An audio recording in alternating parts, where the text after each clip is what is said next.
سبح اسم ربك الأعلى الذي خلق فسوى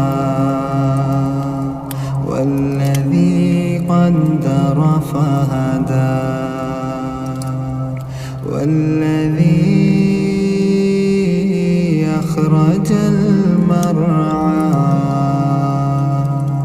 فجعله غثاء أحوى سنقرئك فلا تنسى إلا ما شاء الله إنه يعلم الجهر وما يخفى ونيسرك لليسرى فذكر إن نفعت الذكرى سيذكر من يخشى ويتجنبها الأشقى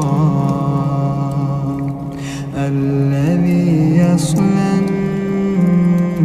النار الكبرى ثم لا يموت فيها ولا يحيا قد أفلح من تزكى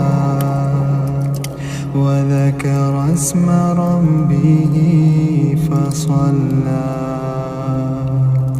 بل تؤثرون الحياة الدنيا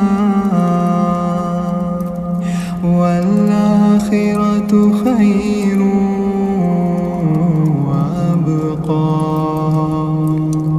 إن هذا لفي الصحف الأولى صحف إبراهيم